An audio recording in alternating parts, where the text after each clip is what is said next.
This time I invite forward Cleveland Patrol Officer Brittany Vajusi, who was Jamieson Ritter's partner.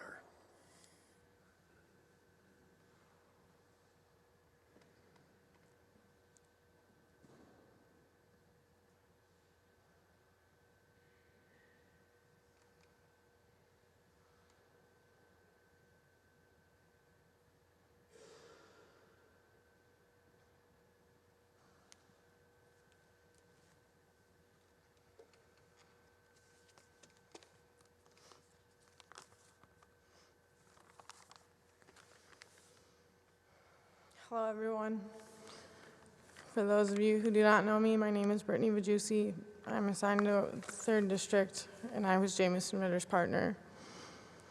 First and foremost, I would also like to thank Jamieson's parents, John and Karen, for granting me this time to speak today and for gracing every single person who ever had an opportunity to know their son with that once-in-a-lifetime experience. I would also like to thank Jamieson's siblings, our coworkers in the division, his National Guard battery, and all others present for being here on this solemn day. Over the last 4 days, I have thought about Ritter as many minutes as there have been in each of the days. Sitting down to try and organize my thoughts for this speech, I did not know where to begin, so I will begin where it makes the most sense, and that was him and I doing what we did best, which was go to work. I met Ritter when I was assigned to train him in the last phase of his probationary period. Oftentimes, taking on a probationary officer is not something to really look forward to and feels more like getting stuck with a lost puppy who you have to scold and make sure you're holding onto their leash so they don't run off or get into something they're not supposed to and make a mess.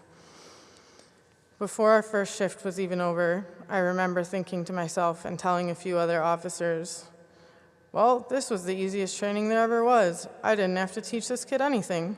It's like he's already been here for 10 years. By our second shift together, we made the decision we wanted to be partners.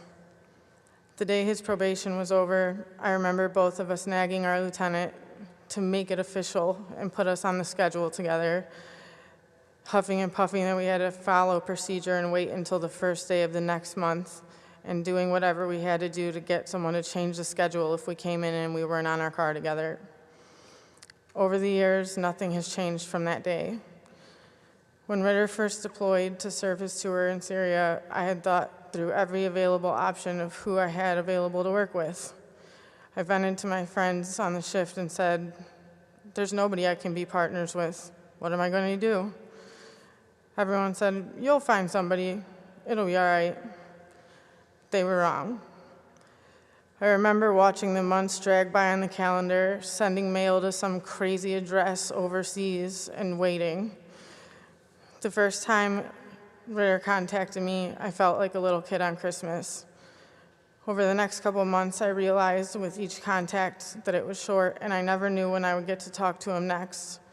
So instead of our conversations, I just snapped at him, when are you going to be done? We have to go back to work. Eventually, word spread around the district he was coming back, and every person I passed in the halls would say, Ritter's coming back. I bet you can't wait. How excited are you? When Ritter returned to work, it was like we never missed a beat. However, in January of this year, we transitioned to 12-hour shifts and new squads, which gave more of our coworkers the opportunity to work with Ritter. Since January, I have watched many men and women in the division that did not know him go from being unsure about him and thinking he was a standoffish know-it-all to realizing that he really did know it all. I asked my brothers and sisters at the 3rd District in recent days to sound off to me with a memory. And in each message or phone call I received, I realized the message was emphatically the same across the board. Each officer told me they knew when Ritter and I said we were coming, that they were going to be safe, and that we were all going to get the bad guy one way or another, and we were going to have a good time doing it. Someone said to me, there was the right way, the wrong way, and the Ritter way. And the Ritter way was always the best solution. I've had many nightmares since we became partners of the one imaginary call where things went sideways and I was right there, but I could not save Jamieson. And although unfortunately and almost sadistically being on July 4th, my nightmare came true. The one thing countless people have said to me that will forever continue to ring true is, Vajusi, you know he would have done it anyways. That's just who he was. And if there's one thing I know he would have, because Ritter was absolutely fearless, to the point where sometimes, even though I thought he was insane, I loved being along for the ride. There were also sides to him that a lot of our coworkers unfortunately never got to see. Those 12-hour shifts working in a car, you really get to know somebody. Although he had a private passion for bucking the system, Ritter also did truly touch the community we worked in. To those who do not know, we are assigned to complete and document community engagements during our tours of duty. Many nights I would remind him we have to do our CPOP, and many nights in Ritter fashion he responded, never, because he opposed the idea of doing things for the image. However, most nights in our rare downtime between calls, Ritter would silently make his own community engagements.